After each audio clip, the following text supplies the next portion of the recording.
পেন্টাগনের war রুমে এখন কবরের নিস্তব্ধতা। যে মার্কিন রাডার মহাকাশ থেকে সুই পতনও শনাক্ত করতে পারে, সে রাডার এখন পুরোপুরি অন্ধ। কেন? কারণ সমুদ্রের অতল গভীরে নিখোঁজ হয়ে গেছে ইরানের ভয়ঙ্কর ব্ল্যাক হোল। অন্যদিকে 2026 সালে এসে বিশ্ব দেখছে এক নতুন অস্থিতিশীলতার অক্ষ, যেখানে কিম জন উন আর পুতিনের গোপন বন্ধুত্ব পাল্টে দিচ্ছে পৃথিবীর মানচিত্র। আজ খবর সংযোগের টপ নিউজে আমরা ফাঁস করব সেই রগরগে তথ্য, কিভাবে উত্তর কোরিয়া আর ইরানের এই জোট হোয়াইট হাউসের ঘুম কেড়ে নিয়েছে। বন্ধুরা, 2026 সালের এই সন্ধ্যাটি কেবল সাধারণ কোনো সময় নয়, বরং এক চরম উত্তেজনার মুহূর্ত। কয়েক দশক ধরে চলা আসা মার্কিন একাধিপত্য কি তবে শেষের পথে? বিশ্লেষকরা একে বলছেন অ্যাক্সিস অফ ইভোলেবল বা অস্থিতিশীলতার এক মহাজোট। উত্তর কোরিয়া, রাশিয়া, চীন এবং ইরান, এই চার শক্তি যখন এক বিন্দুতে মিলিত হয়, তখন বুঝতে হবে বিশ্ব রাজনীতির সমীকরণ আর আগের মতো নেই। বিশেষ করে ইরানের কিলো সেরেনিয়াস সাবমেরিন, যা পশ্চিমা বিশ্বে ব্ল্যাক হোল নামে পরিচিত, তা এখন ওমান ও আরব সাগরের গভীরে এমনভাবে ঘাপটি মেরে বসে আছে যে মার্কিন নৌবাহিনী যেখানে প্রবেশের সাহস পাচ্ছে না। প্রকৃতির নিয়ম আর রাশিয়ার প্রযুক্তিকে কাজে লাগিয়ে ইরান যে মরণ ফাঁদ পেতেছে, তাতে বিলিয়ন ডলারের মার্কিন এয়ারক্রাফট ক্যারিয়ারগুলো এখন কেবল ভাসমান লক্ষ্যবস্তু ছাড়া আর কিছুই নয়। আজকের ভিডিওতে আমরা বিশদভাবে আলোচনা করব উত্তর কোরিয়ার বেপরোয়া পরমাণু মৈত্রীর 5টি কারণ এবং সমুদ্রের নিচে ইরানের সেই অদৃশ্য যুদ্ধের নেপথ্যের কাহিনী। পুরো ভিডিওটি না দেখলে আপনি বর্তমান বিশ্বের এই ভয়ঙ্কর পরিবর্তনের আসল রূপটি হয়তো কখনোই বুঝতে পারবেন না। বন্ধুরা, আপনার ব্যবসা বা প্রতিষ্ঠানকে আরও বড় পরিসরে পৌঁছে দিতে চান? আপনার ব্র্যান্ডকে তুলে ধরুন হাজার হাজার মানুষের সামনে সহজেই, দ্রুত। নতুন গ্রাহক খুঁজছেন? বিক্রি বাড়াতে চান? অনলাইনে পরিচিতি গড়ে তুলতে চান? তাহলে আর দেরি কেন? আজই আমাদের সঙ্গে যোগাযোগ করুন। নম্বর দেওয়া আছে ডেসক্রিপশনে। আপনার সফলতার যাত্রায় আমরা আছি আপনার পাশে। আমাদের ভিডিওগুলো আপনারা পৃথিবীর কোন প্রান্ত থেকে দেখছেন কমেন্টে জানিয়ে দিন। আজকের অনুষ্ঠানে সেরা 4 কমেন্ট এখনই আপনারা স্ক্রিনে দেখতে পারবেন। বেশি বেশি আমাদের ভিডিওগুলো দেখুন আর কমেন্ট করুন।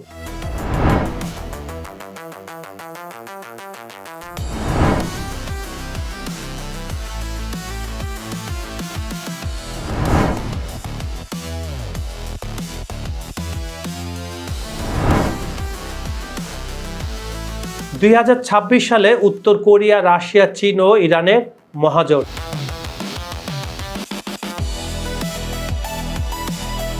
কয়েক দশক ধরে যে একমেরু বিশ্ব ব্যবস্থা বা মার্কিন আধিপত্য আমরা দেখে আসছি, 2026 সালে এসে তা এক চরম চ্যালেঞ্জের মুখে দাঁড়িয়েছে।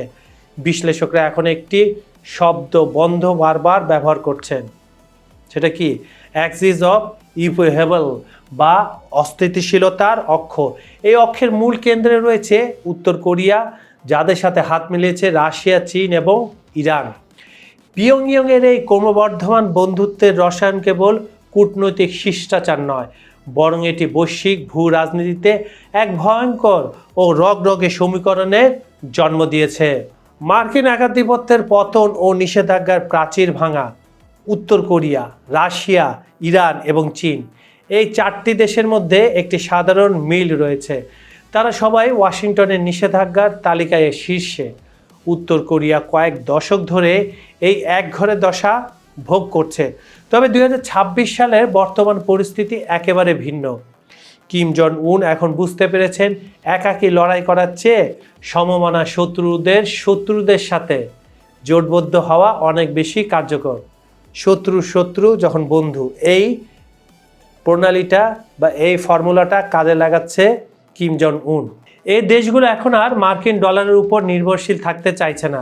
তারা একটি মাল্টিপোলার ওয়ার্ল্ড বা বহুমুখী বিশ্ব গড়ার স্বপ্নে বিভোর। শুধু স্বপ্ন বললে ভুল হবে, তারা এই পথে এগিয়ে যাচ্ছে, যেখানে হোয়াইট হাউসের কলমের এক খোঁচায় কোনো দেশের অর্থনীতি ধসে পড়বে না। উত্তর কোরিয়ার জন্য এই জোট হলো সেই ঢাল যা দিয়ে তারা পশ্চিমা নিষেধাজ্ঞার তীক্ষ্ণ তীরের মোকাবিলা করছে। উত্তর কোরিয়ার এই বন্ধুত্বের সবচেয়ে রগরগে দিক হলো তাদের গোপন ও প্রকাশ্য সামরিক লেনদেন। এটি এখন অনেকটা আমি তোমাকে গোলাবারুদ দেব, তুমি আমাকে পরমাণু প্রযুক্তি দাও নীতিতে চলছে। ইউক্রেন যুদ্ধের লম্বা টানাপোড়েনে ভ্লাদিমির পুতিন যখন বিপুল পরিমাণ গোলাবারুদ ও ব্যালিস্টিক মিসাইল প্রয়োজন ছিল, তখন কিম জং উন তার গুদাম খুলে দিয়েছেন। বিনিময়ে রাশিয়া উত্তর কোরিয়াকে দিচ্ছে অতি উন্নত স্যাটেলাইট প্রযুক্তি, পারমাণবিক সাবমেরিন নকশা এবং আধুনিক সুখোই যুদ্ধবিমান। এছাড়া তাদের প্রচুর খাদ্য, শস্য, জ্বালানি রাশিয়া দিয়ে থাকে। 2026 সালে এসে পিয়ংইয়ংয়ের আকাশে রাশিয়ার প্রযুক্তিতে তৈরি অত্যাধুনিক ড্রোন ও ফাইটার জেটের গর্জন কিন্তু এখন শোনা যাচ্ছে। ইরানের সাথে ড্রোন ও ক্ষেপণাস্ত্রের মৈত্রী। তেহরান এবং পিয়ংইয়ংয়ের মধ্যে মিসাইল প্রযুক্তির বিনিময় দীর্ঘদিনের। বর্তমানে তারা যৌথভাবে হাইপারসনিক মিসাইল এবং কামিকাজে ড্রোন নিয়ে গবেষণা করছে। এমনকি জ্বালানি সংকট মেটাতে ইরান থেকে তেল আনার ক্ষেত্রে রাশিয়ার ভূখণ্ড ও রুট ব্যবহার করছে উত্তর কোরিয়া। এবং এই 40 দিনের যে যুদ্ধটা হলো, আবার আমরা আশঙ্কা করছি বুধবার থেকে আবার হামলা শুরু হবে। এই যুদ্ধের সময় কিন্তু উত্তর কোরিয়া অনেক সাহায্য করেছে ইরানকে। সেটা কিভাবে আপনারা সেটা জানেন। চীনের অর্থনৈতিক অক্সিজেন। চীন হলো কিম জং উনের লাইফলাইন। উত্তর কোরিয়ার ভঙ্গুর অর্থনীতিকে সচল রাখতে বেজিং থেকে আসা বিনিয়োগ ও খাদ্যের কোনো বিকল্প নেই। কিম ভালো করে জানেন শি জিনপিংয়ের সমর্থন থাকলে তাকে না খেয়ে মরতে হবে না। 2026 সালে মার্চ এপ্রিলে গোয়েন্দা রিপোর্টগুলো এক চাঞ্চল্যকর তথ্য সামনে এনেছে। রাশিয়া, উত্তর কোরিয়া, ইরান এবং এমনকি মিয়ানমার ও বেলারুশ মিত্রে ইউরেশিয়া পিস চার্টার নামক একটি নতুন নিরাপত্তা কাঠামো গড়ার চূড়ান্ত পর্যায়ে রয়েছে। এটি মূলত পশ্চিমা সামরিক জোট ন্যাটোর একটি সরাসরি প্রতিপক্ষ হিসাবে আত্মপ্রকাশ করতে যাচ্ছে। এটা গোয়েন্দা রিপোর্টে এসেছে, আমরা পুরোপুরি এটা জানি না। আমরা আশা করছি যে এই মাসের শেষে বা সামনের মাসের শুরুতে আনুষ্ঠানিকভাবে এই জোটের ঘোষণা আসতে পারে। যদি এই চুক্তি পূর্ণাঙ্গ রূপ পায়, তবে উত্তর কোরিয়ার উপর কোনো হামলা মানে হবে রাশিয়ার উপর হামলা। এই সুরক্ষা বলয় কিম জং উনকে আগের চেয়ে অনেক বেশি বেপরোয়া করে তুলেছে। এই জোটের মাধ্যমে রাশিয়ায় মার্কিন সামরিক উপস্থিতিকে বৃদ্ধাঙ্গুলি দেখাচ্ছে এই অক্ষশক্তি। বিশ্বজুড়ে অস্থিরতা, কিমের জন্য পৌষ মাস। ইউক্রেনের রণক্ষেত্র আর মধ্যপ্রাচ্যে ইরান ইসরায়েল সংঘাত, এই দুই ফ্রন্টে যখন পশ্চিমারা হিমশিম খাচ্ছে, তখন কিম জং উন একে মোক্ষম সুযোগ হিসাবে দেখছেন। আমেরিকার মনোযোগ যখন কিয়েভ এবং তেল আবিবে নিবদ্ধ, তখন উত্তর কোরিয়া, দক্ষিণ কোরিয়া ও জাপানের সীমান্তে তাদের সামরিক মহড়া বাড়িয়ে দিয়েছে। কিমের রণকৌশল পরিষ্কার, পশ্চিমারা যখন অন্য কোথাও ব্যস্ত, তখনই নিজের পারমাণবিক ভাণ্ডারকে চূড়ান্ত রূপ দিয়ে ফেলা। তিনি ভালো করে জানেন এই মুহূর্তে ওয়াশিংটন কোরিয়া উপদ্বীপে আরেকটি পূর্ণাঙ্গ যুদ্ধ শুরু করার ঝুঁকি নেবে না। কূটনীতিক নিঃসঙ্গতা থেকে ভেটোর সুরক্ষায়। একটা সময় ছিল যখন উত্তর কোরিয়া কোনো মিসাইল টেস্ট করলে জাতিসংঘে সবাই মিলে নিন্দা জানাতো, কিন্তু এখন পরিস্থিতি একেবারে পাল্টে গিয়েছে। রাশিয়া ও চীন এখন জাতিসংঘ নিরাপত্তা পরিষদে উত্তর কোরিয়ার রক্ষাকর্তা হিসাবে বা ঢাল হিসাবে দাঁড়িয়েছে। কিমের যে কোনো উস্কানিমূলক কর্মকাণ্ডের বিরুদ্ধে মার্কিন প্রস্তাব এলে মস্কো বা বেজিং তাদের ভেটো ক্ষমতা ব্যবহার করে তা নস্যাৎ করে দিচ্ছে। পশ্চিমারা করলে ঠিক, আর এশিয়া এরা করলে এটা ঝামেলা। এটাই পশ্চিমাদের মাথা ব্যথার কারণ। টিকে থাকার শেষ লড়াই। উত্তর কোরিয়ার এই নতুন বন্ধুত্ব কোনো গভীর আদর্শ বা ভালোবাসা থেকে তৈরি হয়নি। এটি নিছকই টিকে থাকার লড়াই বা সার্ভাইভাল স্ট্র্যাটেজি।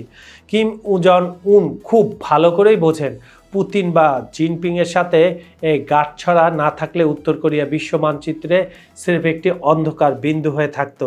2026 সালের এই অস্থিতিশীলতার অক্ষ বিশ্বকে এক নতুন স্নায়ুযুদ্ধের দিকে ঠেলে দিচ্ছে বলে পশ্চিমারা ভয় পাচ্ছে।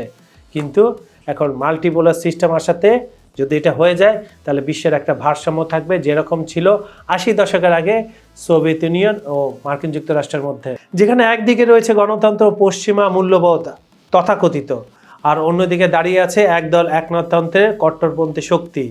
পাশ্চাত্যের বিরুদ্ধে কথা বললে তারা কট্টরপন্থী হয়ে যায়। এটা তাদের একটা তকমা, এটাতে কিচ্ছু যায় আসে না পুতিনের, শি জিনপিংয়ের, মুস্তাফা খামেনির এবং কিম জং উনের। এই সংঘাতের ফলাফল যাই হোক না কেন, উত্তর কোরিয়া যে এখন আর কোনো অছুত দেশ নয়, বরং বিশ্ব রাজনীতির এক গুরুত্বপূর্ণ স্তম্ভ, তা অস্বীকার করার উপায় নেই। প্রশ্ন হলো, এই ক্রমবর্ধমান সামরিক মহড়া ও নতুন নতুন চুক্তি কি শেষ পর্যন্ত এক তৃতীয় বিশ্বযুদ্ধের মহড়া, নাকি কেবলই ক্ষমতার ভারসাম্য রক্ষার খেলা? তা সময় বলে দিবে। পেন্টাগনের সুরক্ষিত ওয়ার রুমে এখন এক ভয়াবহ নিস্তব্ধতা, যে মার্কিন স্যাটেলাইটগুলো মহাকাশ থেকে সুই পতনও শনাক্ত করতে পারে, কিংবা সমুদ্রের অতল স্ক্যান করা যে অত্যাধুনিক সোনার প্রযুক্তি নিয়ে ওয়াশিংটন যে দম্ভ ছিল আকাশচুম্বী, সেই সব প্রযুক্তি এখন পুরোপুরি ব্লাইন্ড হয়ে গেছে। মার্কিন রণতরীগুলো যখন ইরানের উপর হামলার পর আত্মতুষ্টিতে ভুগছিল, ঠিক তখনই দৃশ্যপট বদলে যায়। রাডারের পর্দা থেকে হঠাৎ মিলিয়ে যায় ইরানের নৌবাহিনীর সবচেয়ে শক্তিশালী হাতিয়ার কিলো শ্রেণীর অত্যাধুনিক সাবমেরিনগুলো। রাশিয়ার প্রযুক্তিতে তৈরি প্রজেক্ট 877 সাবমেরিনগুলো পশ্চিমা সামরিক জোটের কাছে পরিচিত ব্ল্যাক হোল নামে। কেন এই নাম? কারণ সমুদ্রের নিচে এই সাবমেরিনগুলো এতটাই নিঃশব্দ যে এদের খুঁজে পাওয়া অসম্ভব। এর বাইরের আবরণে রয়েছে বিশেষ ধরনের অ্যানিকাইক টাইলস বা রাবারের প্রলেপ। মার্কিন ডেস্ট্রয়ারগুলো যখন সোনার তরঙ্গ পাঠায়, এই রাবার সেই তরঙ্গকে পুরোপুরি চুষে নেয়। কোনো সংকেত ফিরে যায় না। সমুদ্রের তলদেশে সাধারণ পাথরের সাথে এটি এমনভাবে মিশে থাকে যে বিশ্বের সেরা রাডারও একে শনাক্ত করতে একেবারেই পারে না। ইরান কেবল প্রযুক্তি নয়, ব্যবহার করছে সমুদ্র বিজ্ঞানের এক অদ্ভুত নিয়ম, থার্মোকলাইন স্তর। সমুদ্রের একটি নির্দিষ্ট গভীরতায় পানির তাপমাত্রার আকস্মিক পরিবর্তনের কারণে একটি অদৃশ্য দেয়াল তৈরি হয়। ইরানের সাবমেরিনগুলো ঠিক এই স্তরের নিচে ঘাপটি মেরে বসে আছে। ওপর থেকে মার্কিন জাহাজগুলো যত শক্তিশালী রাডারই ব্যবহার করুক না কেন, থার্মোকলাইন স্তরে বাধা পেয়ে সেই সংকেত ফিরে আসে। ফলে মার্কিন নৌবাহিনী এখন পানির নিচে পুরোপুরি অন্ধ। হরমুজ প্রণালী বিশ্বের জ্বালানি সরবরাহের হৃৎপিণ্ড, এটা আমরা সবাই জানি। এই অগভীর এলাকায় ধরা পড়ার ঝুঁকি এড়াতে ইরান তাদের ব্ল্যাক হোলগুলোকে সরিয়ে নিয়েছে ওমান ও আরব সাগরের গভীর জলসীমায়। মার্কিন পঞ্চম নৌবহরের কমান্ডাররা এখন জানেন না তাদের কয়েক বিলিয়ন ডলারের রণতরীর ঠিক নিচেই কোনো ইরানি টর্পেডো তাক করা আছে কিনা। সরাসরি যুদ্ধে না জড়িয়ে অদৃশ্য হয়ে যাওয়াটা ছিল ইরানের এক তীক্ষ্ণ বুদ্ধিমত্তার পরিচয়। একটি মাত্র সাবমেরিনে ফিরে আসার স্যাটেলাইট চিত্র আসলে ওয়াশিংটনের প্রতি তেহরানের সরাসরি বার্তা। আমরা প্রস্তুত। বিলিয়ন ডলারের মার্কিন এয়ারক্রাফট ক্যারিয়ারকে দুই টুকরো করে দেওয়ার জন্য একটি ভারী টর্পেডোই যথেষ্ট। আর একবার আঘাত হেনে পুনরায় নিঃশব্দে গভীর পানিতে মিলিয়ে যাওয়ার ক্ষমতা রাখে এই কিলো শ্রেণীর সাবমেরিন। আকাশে হয়তো মার্কিন যুদ্ধবিমান উঠছে, কিন্তু সমুদ্রের গভীরে অন্ধকারে আধিপত্য এখন ইরানের। পেন্টাগনের সামরিক অহংকারকে ধুলোয় মিশিয়ে দিয়ে ইরান প্রমাণ করে দিয়েছে মধ্যপ্রাচ্যের জলসীমায় প্রকৃতি নিয়ন্ত্রণ এখন আর ওয়াশিংটনের হাতে নেই। এই অদৃশ্য যুদ্ধ বা সাইকোলজিক্যাল ওয়ারফেয়ার মার্কিন নৌবাহিনীকে এক চরম অবমাননাকর এবং অনিশ্চিত ভবিষ্যতের দিকে ঠেলে দিয়েছে। বন্ধুরা, পেন্টাগনের সেই নিস্তব্ধতা আর সমুদ্রের গভীরে ইরানের সেই ব্ল্যাক হোল, এইসব কি তবে তৃতীয় বিশ্বযুদ্ধের সাইলেন্ট অ্যালার্ম? নাকি 2026 সালে এসে আমরা দেখতে যাচ্ছি এক নতুন বিশ্ব ব্যবস্থা যেখানে ওয়াশিংটনের কোনো নিয়ন্ত্রণ থাকবে না? মনে রাখবেন, কিম জন উনের পরমাণু হুমকি আর পুতিনের গোপন চাল যখন এক বিন্দুতে মেশে, তখন মানচিত্র বদলে যেতে সময় লাগে না। আজ যা দেখছেন সমুদ্রের নিচে ইরানের মরণফাঁদ, কাল হয়তো তা আছড়ে পড়বে বিশ্ব অর্থনীতির ওপরে। প্রশ্নটা এখন আর যদি নয়, প্রশ্নটা হলো আর কত সময় বাকি। এই ভূ রাজনীতি পরবর্তী অধ্যায় আরো ভয়াবহ হতে চলেছে। পেন্টাগন কি পারবে এই অদৃশ্য যমদূতদের রুখতে, নাকি 2026 সাল হবে আমেরিকার পতনের শুরু? এই নিয়ে আপনার মতামত কি কমেন্টে জানাতে ভুলবেন না। কিন্তু আপনার একটি যুক্তিপূর্ণ কমেন্ট বদলে দিতে পারে আমাদের আলোচনার মোড়। সেরা 4 কমেন্টারকে আমরা রাখছি আমাদের আগামী এপিসোডের স্ক্রিনে। পরবর্তী ভিডিওতে আমরা ফাঁস করব রাশিয়ার সেই গোপন প্রজেক্টের কথা, যা ন্যাটো দেশগুলোর সীমানা কাঁপিয়ে দিচ্ছে। ততক্ষণ পর্যন্ত সত্যের সন্ধানে খবর সংযোগের সাথেই থাকুন। আমি কাজল হায়দার আজকের মতো বিদায় নিচ্ছি। নিরাপদে থাকুন, সচেতন থাকুন, ভালো থাকুন।